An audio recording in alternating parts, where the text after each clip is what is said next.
si tu veux te débarrasser du montage parce que c'est un truc qui te prend du temps et en plus tu n'es pas très bon à ça, mais tu ne sais pas à qui demander pour trouver un monteur qui est sérieux, qui respecte les délais, qui est capable de t'offrir le style que tu veux et qui offre des prix raisonnables, dans ce cas, cette vidéo est pour toi. Dans cette vidéo, je vais t'apprendre comment trouver un bon monteur pour ta chaîne YouTube en utilisant la méthode que j'ai utilisée moi-même pour trouver le monteur de ma chaîne. On y va. Je vais te montrer les 7 étapes par lesquelles tu vas passer pour recruter ton monteur, à commencer par la première. Prendre conscience que le montage a un coût et qu'il faut définir un budget pour ça. Il y a des gens qui pensent que 10 000 ou 20 000 francs suffit comme budget de montage vidéo pour des montages propres comme ce que tu vois sur ma chaîne ici. Laisse-moi te dire que ce n'est pas le cas. Moi-même, j'ai déjà travaillé en tant que monteur vidéo et actuellement, je travaille avec quelqu'un d'autre. Je sais que le temps et l'énergie que ce truc prend, si tu veux un truc de cette qualité, il vaut mieux te sortir de la tête que ça va coûter un truc comme 10 000 ou 20 000, voire même 25 000.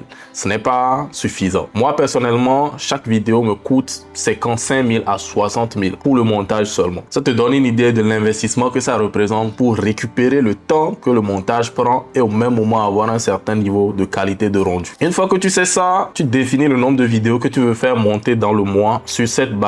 Prenons par exemple que tu décides que ça va te coûter 40 000 par vidéo. Si tu penses que tu peux tenir 4 vidéos par mois, là, tu sais que tu as un budget de 160 000 pour le montage. C'est à partir de là que tu évolues à la deuxième étape. La deuxième étape consiste à définir ce que tu recherches du monteur vidéo. En tant qu'être humain, tu as eu le temps de remarquer que nous avons tous des goûts et des couleurs complètement différents. C'est pas parce que quelqu'un professionnel d'un domaine qui va te faire la chose aussi bien que ce dont toi tu as envie. Certaines personnes y arrivent, mais ce n'est généralement pas le cas. Et la personne qui y arrive uniquement parce qu'il prend le temps de t'étudier toi et de trouver ce qui va mieux matcher avec ce que toi tu recherches, ta personnalité. Moi, je préfère prendre le contrôle de ça dès le début. Avant de trouver mon monteur, j'avais déjà une idée du type de montage que je voulais sur ma chaîne. Je suis un grand fan de Ali Abdaal. Et donc, je me suis dit que lorsque je vais relancer cette chaîne, je veux que mon style soit calme et posé comme celui d'Ali Abdaal. Donc, le mieux, c'est de savoir dès le départ ce que tu recherches comme style de montage et niveau de montage avant même de commencer par chercher qui va te faire le travail. Une fois que tu as trouvé l'idée du style que tu recherches pour ta chaîne, tu passes à l'étape 3 qui est de définir ton offre d'emploi. Pour ça, même si je voulais t'expliquer, ça nous prendrait toute une journée. Donc, je vais juste te montrer ce que j'ai utilisé pour trouver mon monteur à moi. Voici à quoi ressemble l'offre d'emploi que j'ai utilisée pour recruter mon monteur. Il comporte 6 sections. La première, c'est les conditions de travail dans lesquelles je détaille tout ce qui est information nécessaire à savoir pour la personne qui veut postuler en ce qui concerne ce qu'il va faire pour moi, le temps que ça va lui prendre et combien je vais lui payer. La deuxième session, c'est à propos du projet. Donc, je lui explique qui je suis, ce que je veux faire et donc ce que je m'attends de lui dans ce que moi je veux faire. En troisième section, je lui montre ce que je recherche. Ici, je détaille ce que j'attends du monteur particulièrement. En quatrième section, j'ai mis ce que j'attends de toi. Dans cette section, je parle d'expérience et d'éthique de travail. Dans la cinquième section, je parle du processus de recrutement. Là, je lui explique simplement et clairement comment le truc va se dérouler du début jusqu'à la fin. Et dans la sixième section, je lui montre comment est-ce qu'il peut postuler à l'offre. Voici donc comment tu peux structurer ton offre d'emploi pour le recrutement du monteur. Une fois que tu as fini de rédiger l'offre d'emploi, tu passes à la quatrième étape qui est la promotion de cette offre. Ce que tu veux faire ici, c'est trouver les endroits où les monteurs se trouvent et aller présenter ton offre devant eux. Moi, quand je voulais faire ça en premier, j'ai réfléchi à où est-ce que je pouvais trouver des monteurs comme ça rassemblés à qui je peux faire ma proposition. Je me suis rendu compte que je pouvais les trouver des fois dans certains groupes Facebook, mais très rarement. Actuellement, la trend, c'est plutôt qu'ils sont dans les groupes Discord. Et aussi, ils sont rassemblés sur les plateformes de fourniture de services comme Fiverr et Comop. Donc, au début, j'ai pris l'offre individuellement. Je suis parti dans des groupes Facebook, je suis parti dans des groupes WhatsApp. J'ai envoyé mon offre à ces endroits. Je suis parti sur Comop et j'ai envoyé mon offre à des prestataires de services de montage dont les exemplaires de travail m'ont plu. Mais je n'ai pas eu de résultats intéressants. Soit mon budget ne convenait pas à ceux qui étaient bons, soit je ne trouvais pas de gens intéressants pour le budget que j'étais en train de proposer. Donc, j'ai réfléchi à une autre méthode et je suis arrivé à la conclusion que je pouvais recruter du personnel en utilisant des publicités Facebook. J'avais déjà fait ça lorsque je faisais l'e-commerce par le passé. Donc, j'ai juste décidé de refaire la même chose, mais cette fois-ci pour le monteur. J'ai décidé de faire une publicité avec image. Donc, j'ai créé l'image de la publicité et j'ai rédigé le texte qui allait l'accompagner. Ensuite, j'ai utilisé une de mes pages Facebook existantes pour diffuser cette publicité-là. Dans la publicité, j'ai lié l'offre d'emploi que j'avais mis dans mon Notion, comme ce que je viens de te montrer actuellement. J'ai ciblé particulièrement des gens qui avaient des intérêts pour des logiciels de montage comme Premiere Pro, After Effects et j'en passe. Et j'ai aussi ciblé des gens qui s'intéressaient à d'autres monteurs. Pour moi, ce type de personnes-là, ce sont déjà probablement des monteurs. Une fois que j'ai fait ça, les gens qui atterrissaient sur mon Notion avaient tout en bas du Notion un lien vers un Google Form. Une fois qu'ils cliquaient sur le lien, ils arrivaient sur le formulaire pour postuler à l'emploi. Et à chaque fois qu'ils postulaient dans le formulaire, moi je récupérais derrière dans une fiche Excel leurs informations et c'est à partir de là que je procédais au traitement des candidatures. Ce qui représente donc l'étape numéro 5, le tri des candidatures. Je triais les candidatures avec une méthode très simple mais à laquelle je suis arrivé après avoir fait une grosse erreur dont je vais te parler plus tard. En bref, je choisis d'abord ceux qui ont suivi les directives que j'ai données dans le formulaire pour postuler. Une des astuces que j'ai appris chez Ali Abdal justement était de mettre dans la description du formulaire que dans la lettre de motivation que tu vas m'envoyer, de mettre un texte ambigu. Moi j'ai dit d'écrire banane rouge au début de la lettre de motivation que la personne va envoyer. Ce que ça a fait, c'est que ça a trié les personnes qui prêtaient attention aux détails, des personnes qui sautaient sur le truc et faisaient ça juste comme ça. Ça m'a permis d'enlever donc toutes les personnes avec qui je sais que je ne peux pas travailler rien que sur cette base-là. Avant de continuer, j'aimerais te parler d'une chose. Si tu t'es lancé sur YouTube ou tu planifies de le faire, mais tu as des zones d'ombre, tu as des questions. Ou alors, si tu t'es lancé depuis, mais les choses ne se passent pas comme prévu et tu as du mal à identifier la source du problème pour pouvoir le résoudre, je peux t'aider à obtenir de la clarté.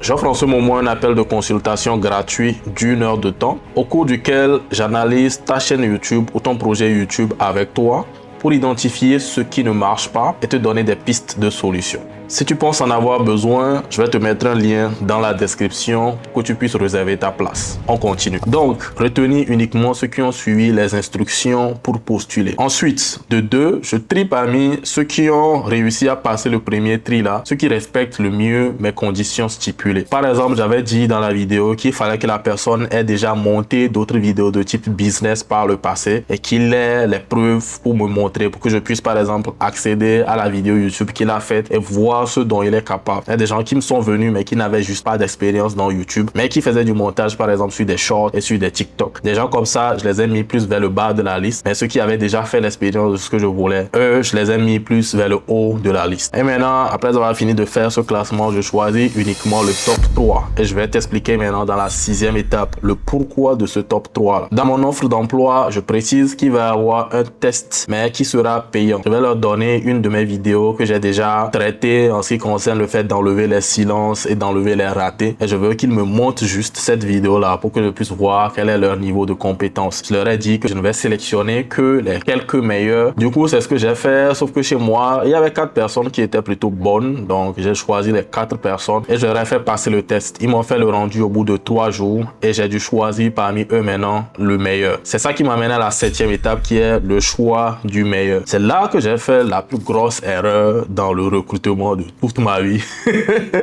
Erreur que je ne referai plus jamais de toute ma vie. Voici ce qui s'est passé. Lorsque les 4 personnes m'ont envoyé leur rendu, il y avait une personne dedans dont le rendu était juste exceptionnel. Le travail était propre. Le style que la personne a utilisé. La personne a totalement compris ce que je voulais. C'était nice. Le problème était que j'avais demandé à ce qu'on me fasse un montage sur 3 minutes. Mais lui, il n'a fait le montage que sur 40 secondes.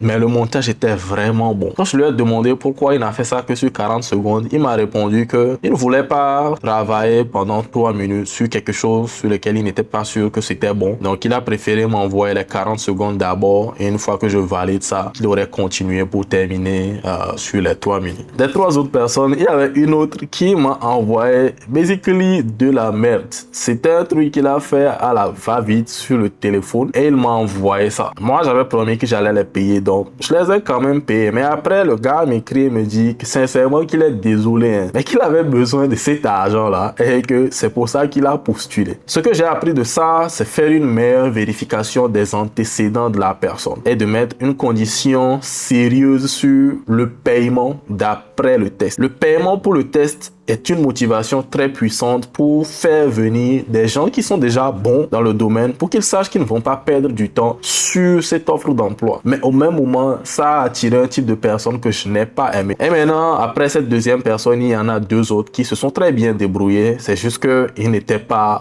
au niveau du tout premier. Donc, j'ai décidé d'aller avec le tout premier et c'était ma plus grosse erreur. La personne s'est révélée être une personne avec un ego très fort. Elle aime faire les choses comme elle veut les faire. Donc, c'était difficile de lui faire changer ses méthodes ou de lui faire améliorer ses méthodes. Tu vois, c'est le type de personne qui sait qu'il est bon, mais qu'il est difficile de lui apprendre de nouvelles choses. C'est difficile de lui faire changer ses méthodes et ses façons de fonctionner. Donc, il arrivait souvent qu'on avait du mal à s'entendre sur notre méthode de travail, la durée dans laquelle il devait me faire des livraisons. On va se dire aujourd'hui qu'au bout d'une journée ou 2 jours, il va me faire un rendu pour que je puisse juste valider ce sur quoi il a travaillé, la direction dans laquelle il va, pour qu'il puisse continuer le reste du montage dessus. Le gars va me faire une livraison après 2 jours, après 3 jours, la queue entre les jambes, sans aucune excuse, où il me dit un truc comme quoi la connexion dans la ville a été coupée, qu'il n'a pas trouvé le moyen d'uploader le truc, où il y avait toujours des excuses, il y avait toujours des trucs derrière. Et ce truc-là m'a stressé sur au moins 3 mois. Jusqu'à ce que je me lève un jour et puis je lui dise que bon, écoute, c'est bon, on va s'arrêter là. Mais ça ne s'est pas fait sans que je n'ai payé un prix sérieux dont je parlerai dans une autre vidéo. Du coup, je reviens sur les critères à considérer pour choisir la personne. Le premier critère, avant toute chose, il faut que la personne respecte scrupuleusement les conditions que tu as mises en place pour le recrutement. Même si la personne n'est pas la meilleure personne du lot, si c'est une personne qui est capable de suivre des instructions, la personne là peut évoluer avec le temps. Le talent ne tombe pas du ciel, ça s'acquiert à force de travail. Et j'ai appris ça à mes dépens.